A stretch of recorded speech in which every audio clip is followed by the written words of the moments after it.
Selamat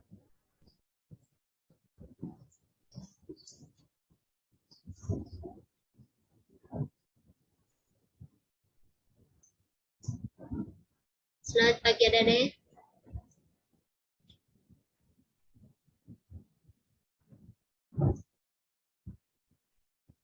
Halo, selamat pagi. Hanya ini aja Kak yang masuk.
Oke, kita mulai saja ya materinya hari ini.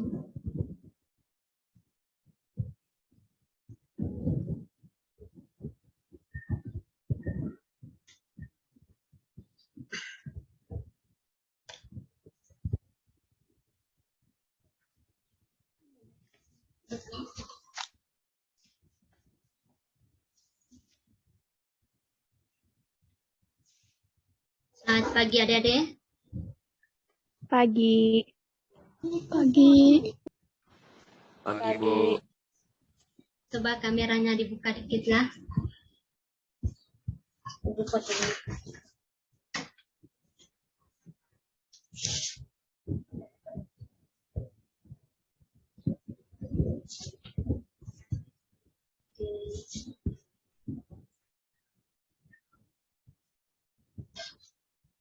Ayo, bukain dulu kameranya. Ibu mau screen.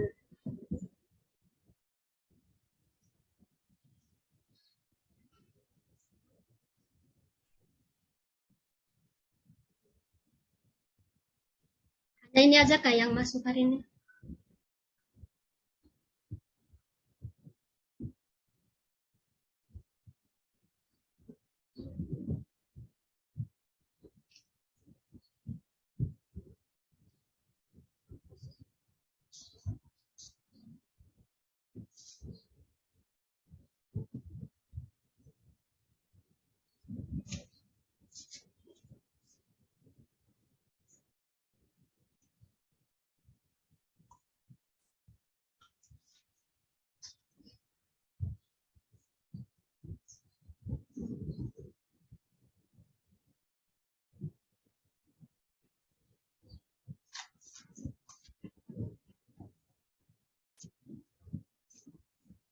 Jadi hari ini kita mulai ya. Selamat pagi semuanya. Apa kabar? Baik, Bu. Ya. Baik, Bu. Terima kasih banyak ya atas waktu dan kesempatannya kalian. Karena pada pagi hari ini kalian bisa masukin Zoom lagi. Jadi sebelum saya mulai, langkah baiknya kita berdoa terlebih dahulu dulu ya.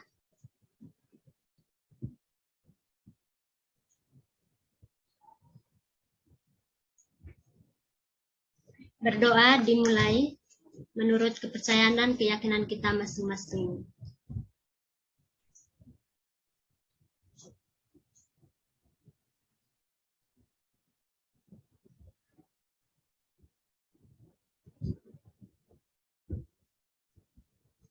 berdoanya selesai. Selanjutnya, hari ini saya akan memaparkan materi tentang virus. Ya, materi yang akan saya ajarkan pada hari ini yaitu ada sejarah virus, pengertian virus, struktur dan ciri-ciri virus, replikasi virus, dan klasifikasi virus. Nah, saya akan screen-nya.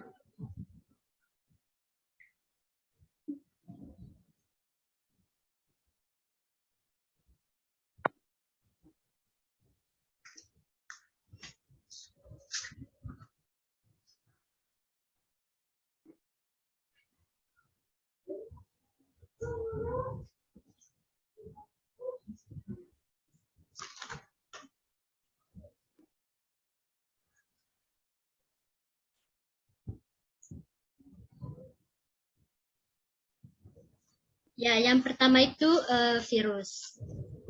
Nah, jadi sebelum kita mulai, kita akan mempelajari materi tentang sejarah penemuan virus. Nah, dalam bahasa Latin, arti virus yaitu racun. Nah, awal mula itu ditemukan virus yaitu ketika Adolf Meyer yang merupakan seorang peneliti dari Jerman itu menemukan adanya suatu penyakit mozaik pada tumbuhan tembakau yang pada tahun 1883. Nah, pada saat itu Meyer itu melakukan eksperimen dengan menyiramkan konsentrat daun tembakau yang mengidap penyakit mozaik ke daun tembakau yang masih sehat. Nah, ternyata tembakau yang sehat tadi juga menderita penyakit yang sama, yaitu menjadi kerdil dan keluar warna belang-belang. Nah, pada permukaan daun, Meyer juga berkesimpulan bahwa pada daun tembakau tersebut itu dikarenakan adanya bakteri yang begitu kecil. Ya, selanjutnya seorang peneliti dari Rusia juga yang bernama Dmitri Ivanovsky itu pada tahun 1892 ia coba mengulang eksperimen dari Meyer. Nah, pada saat itu ia mencoba menyaringkan bakteri pada daun tembakau tersebut dengan sesering khusus. Nah, ternyata hasilnya tetap sama, yaitu tembakau yang masih sehat tetap tertular penyakit mozaik tadi.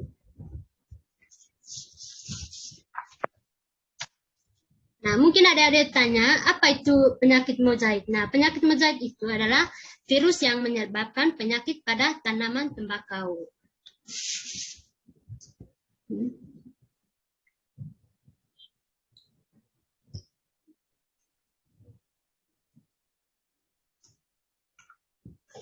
Ya, selang beberapa tahun, Martinus W. juga pada tahun 1897 itu mengadakan eksperimen yang sama lagi.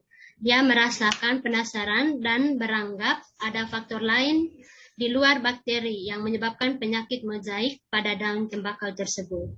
Nah, hal ini juga dilakukan oleh Wendell Stanley pada tahun 1935 yang bisa akhirnya mengkristalkan agen yang bisa menginfeksi daun tembakau tersebut. Dia menanamkan agen tersebut yang disebut dengan tobacco mosaic virus.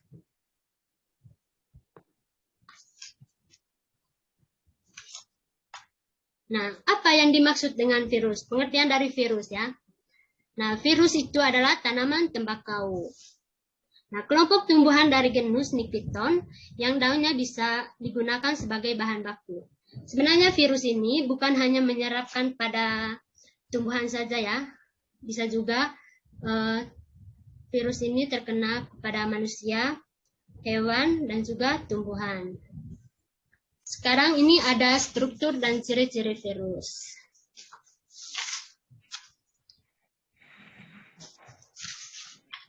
Yang pertama itu ada struktur yang terdiri dari kepala virus. Nah, di dalam kepala virus itu terdapat DNA dan RNA yang terlindungi oleh kapsid. Nah, kapsid ini merupakan, yang kedua itu ada kapsid.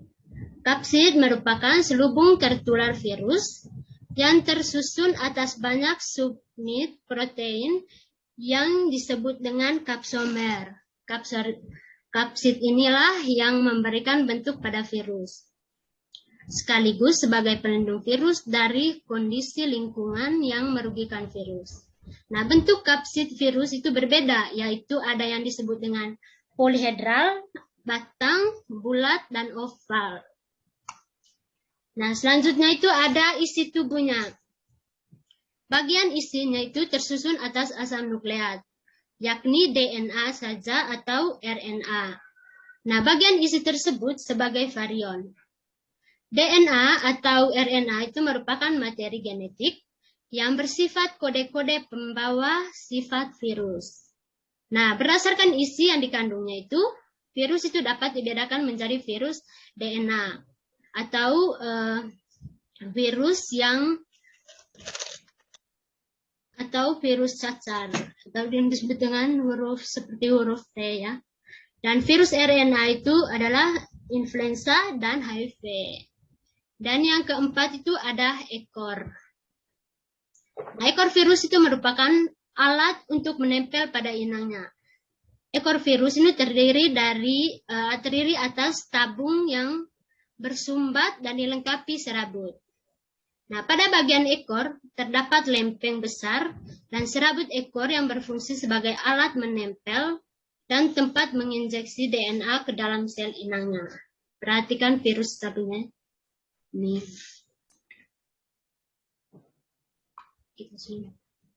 Sekarang ciri-ciri virus.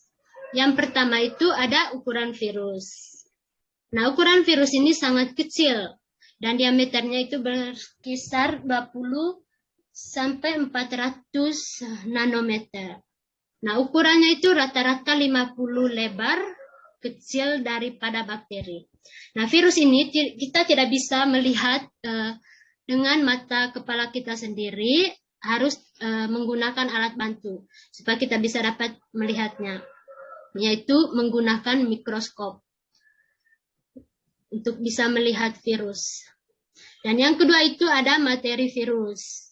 Nah, setiap virion itu terdiri dari satu jenis asam nukleat atau DNA dan RNA. Contoh virus DNA adalah virus influenza, virus herpes, dan virus yang dapat merangsang terbentuknya kanker. Sedangkan contoh virus RNA itu atau TMV, tobacco mosaic virus atau HIV yang disebut dengan kapsomer. Kadang-kadang selubung pelindung virus ini itu tidak hanya tersusun atas protein, tetapi mengandung karbohidrat atau glukoprotein dan lemak. Ya, selanjutnya itu ada yang disebut dengan bentuk virus. Yang pertama itu virus itu memiliki bentuk yang bermacam-macam. Misalnya bentuknya seperti bola, tingkatnya itu memanjang. Nah, untuk memudahkan identifikasi, bentuk virus itu dikelompokkan menjadi 4 kelompok.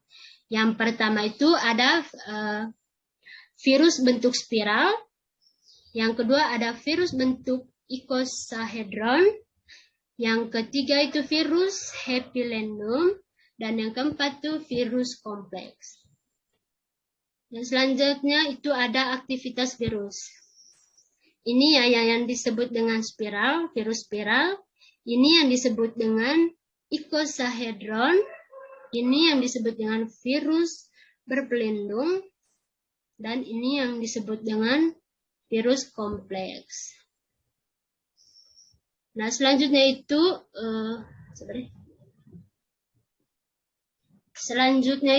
aktivitas virus. Nah, di dalam metabolisme itu diperlukan enzim untuk tubuh. Nah, virus hanya memiliki asam nukleat dan selubung protein. Virus itu mendapatkan enzim dan bahan-bahan metabolisme dari sel yang ditumpanginya. Berbeda-beda dengan sel ya. Virus ini tidak mempunyai organel. Itu sebabnya virus itu tidak dapat menghasilkan energi sendiri dan sintesis enzim. Virus itu hanya dapat memperbanyak daripada sel hidup yang aktif yang melakukan metabolisme. Oleh karena itu, virus dikatakan bersifat parasit sejati. Nah, untuk dapat berkembang biaknya dan menimbulkan infeksi pada organisme lain, virus itu harus dapat tersebar dari organisme satu ke organisme lain. Ya, selanjutnya itu ada replikasi virus. Nah, yang pertama itu ada daur litik. Tahap-tahap yang terdapat pada daur litik yaitu yang pertama itu ada tahap penempelan atau yang disebut dengan absorpsi. Nah, pada tahap ini virus akan menempel pada sel inang dengan ikatan khusus antara kapsid protein virus dengan reseptor pada permukaan sel inang. Nah, ikatan khusus ini itu membuat virusnya hanya dapat menempel pada inangnya tertentu. Apabila tidak cocok, maka virus tidak dapat menempel. Nah, yang kedua itu ada tahap injeksi. Nah, pada tahap ini virus itu mulai memasukkan DNA atau RNA yang terkandung di dalamnya. Sedangkan selubung protein dari asam nukleat yang disebut dengan kapsid ditetapkan berada di luar sel. Ya, menurut beberapa referensi sering dibedakan menjadi dua, yaitu ada penetras dan pelepasan. Dan yang ketiga itu tahap sintesis. Setelah tahap sintesis protein dan asam nukleat dari sel inang itu berhenti, maka virus akan mengambil alih proses metabolisme sel inang. Nah, DNA dan RNA dari sel-sel inang kemudian digunakan untuk mengadakan asam nukleat virus sebanyak-banyak mungkin. Nah, selain itu juga virus itu akan menggunakan protein yang terdapat pada sel inang dan kemudian digunakan untuk mengadakan kapsid. Jadi itu replikasi virus, dan yang keempat itu ada tahap perakitan. Nah, pada tahap perakitan, virus itu akan membentuk tubuh mereka. Kapsid yang telah membentuk pada tahap sintesis akan mulai diisi dengan asam nukleat yang telah direplikasikan sehingga menjadi virus yang utuh. Yang kelima itu ada tahap lisis. Setelah terbentuknya virus baru yang sempurna, maka induk virus itu akan mengeluarkan enzim. Nah, lisozim untuk menghancurkan sel inangnya. Kemudian virus baru melepaskan pada 1 kali daur yang berkisar antara 100 sampai 200 virus. Nah, virus ini baru kemudian akan mencari sel lain untuk kemudian melanjutkan daur hidupnya mereka.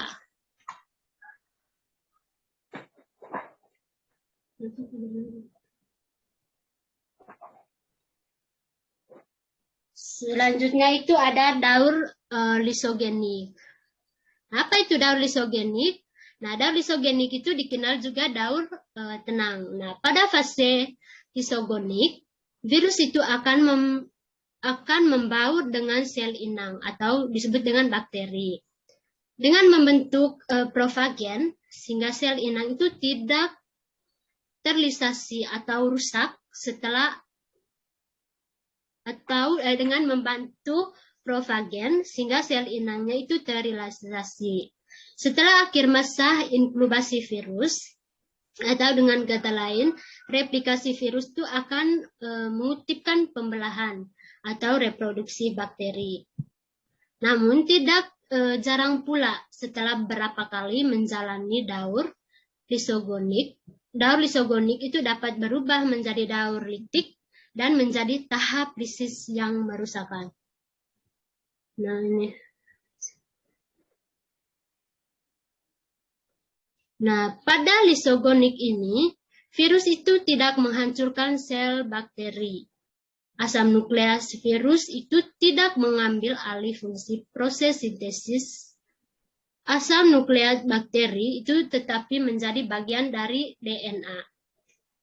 Nah, ada beberapa tahap dalam daur isogonik. Sebagai berikut. Yang pertama itu ada adopsi dan penetrasi proses sama dengan daur litik.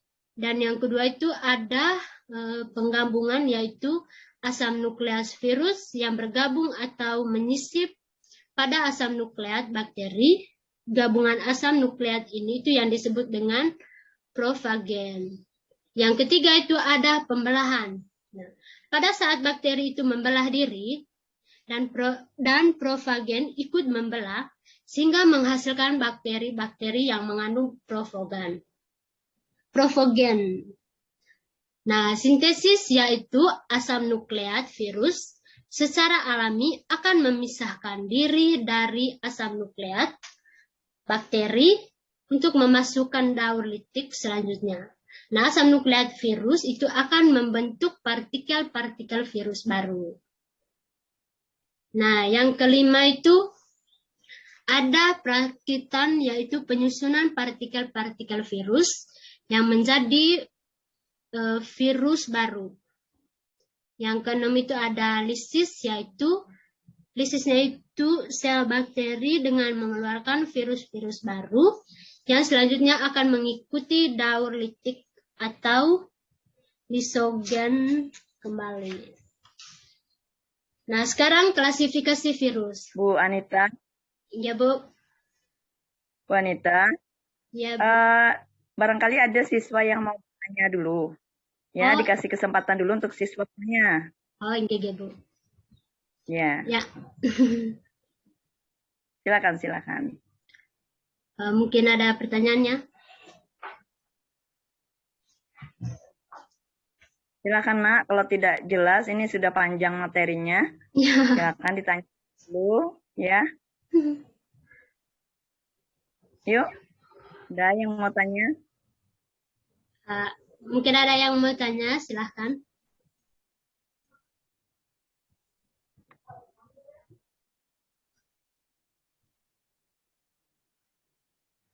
Sembilan orang aja ya yang ikut ya?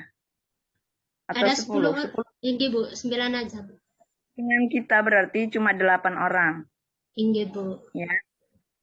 Dan nanti Ibu kasih tambah nilainya, bonus nilai untuk yang mengikuti Zoom pada hari ini. Ya, sudah Ya, Ibu share tadi untuk absennya yang ikut kegiatan ini. Ya. Kalau tidak ada, dilanjutkan Bu Anita, sambil saya bersiap lagi ya. Oke, terima kasih banyak, Bu. Yuk, sama-sama. Oke, adik-adik, selanjutnya ya, karena tidak ada pertanyaan tadi, mungkin terlalu cepat tadi bacanya ya, hingga kalian itu tidak konsentrasi. Ya, yang keempat itu ada klasifikasi virus. Nah, pengelompokan virus itu biasanya dilakukan untuk suatu kepentingannya tertentu. Nah, itu di dalam kelompokan virus itu biasanya untuk hanya kepentingannya tertentu saja ya. Jadi sejumlah informasi mengenai sifat-sifat virus dapat digunakan sebagai dasar klasifikasinya. Namun tidak semua virus yang memiliki informasi yang cukup untuk dikategorikan dasar yang digunakan untuk klasifikasi virus. Yang pertama itu ada jenis asam nukleat. Yang kedua itu ada ukuran atau morfologi, jenis dan simetri, jumlah kapsomer, dan ada yang tidak. Waktunya mau habis, Bu. Nantinya bisa masukin lagi.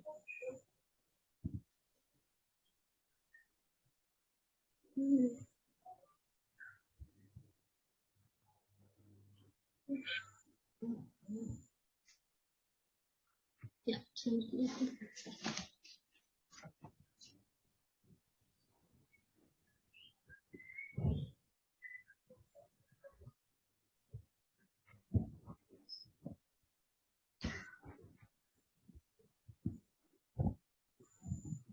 Oke, selanjutnya tadi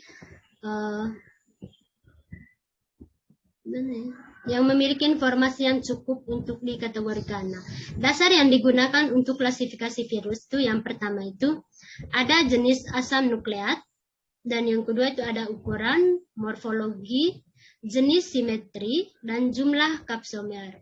Dan ada tidaknya membran. Dan yang kedua itu kerentanan terhadap pengaruhnya kimia dan fisika. Yang keempat itu kandungan enzim tertentu yang dimiliki sifat imunologis. Yang selanjutnya itu jenis sel inang atau kesesuaian reseptor. Nah, selanjutnya itu cara penular itu secara ilmiah. Itu selanjutnya ada sitomologi atau yang disebut dengan penyakit yang ditimbulkan. Nah, menurut sistem ICTV atau International Community on the Taxonomy of the Virus, terdapat 3 tingkat taksonomi dalam klasifikasi virus, yaitu ada familia, genus, dan spesies. Nah, pemberian nama pada familia ini itu harus menggunakan akhir Faridae. Ya, namun genus itu dengan akhirnya dengan huruf, dan nama spesiesnya itu menggunakan bahasa Inggris, dan diakhirkan dengan nama virus. Nah, nama genus spesial ini harus dicetak miring seperti ini.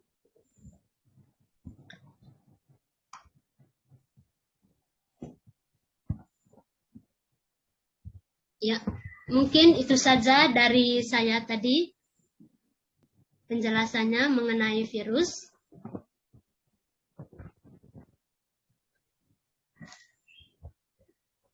Itu saja penjelasan mengenai virus. Mungkin adik-adik ada yang mau bertanya lagi tentang klasifikasi virus ini?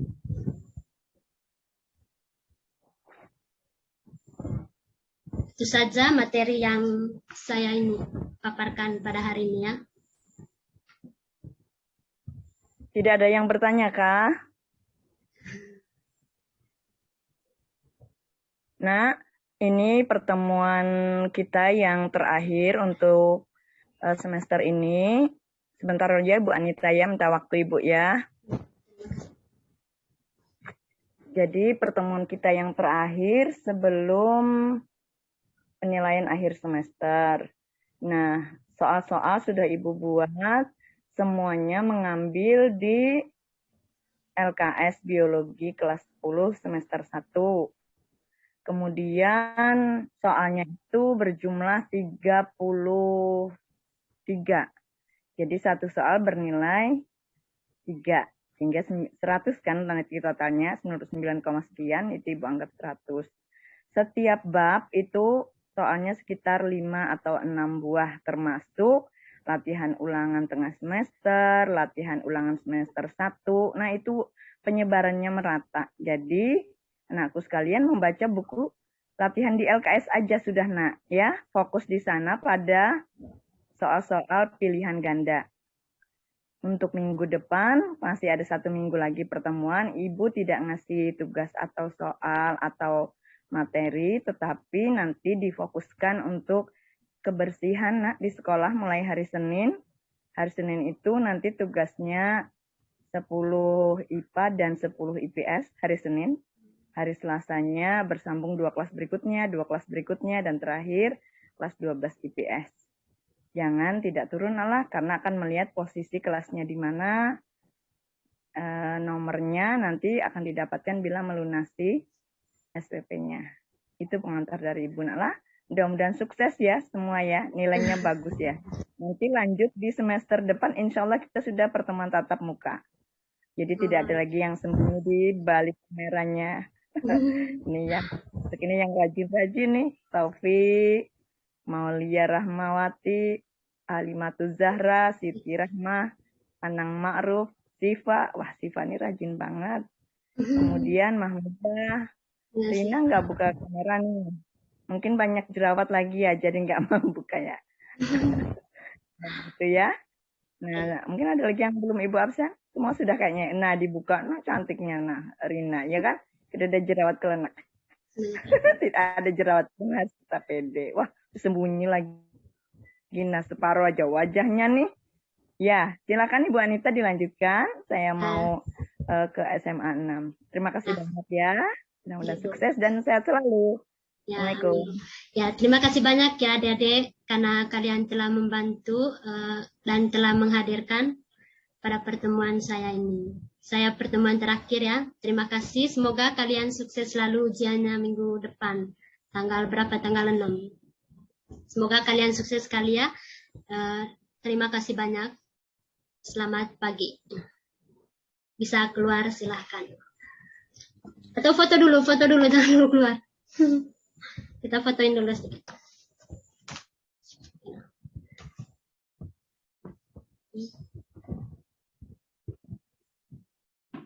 Sebentar lah.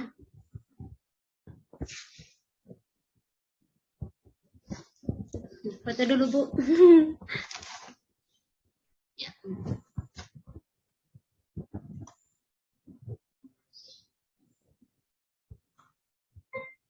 Sudah, Bu. Terima kasih banyak, Bu, terima kasih banyak adik-adik yang telah hadir pada hari ini. Selamat pagi. Ibu keluar ya.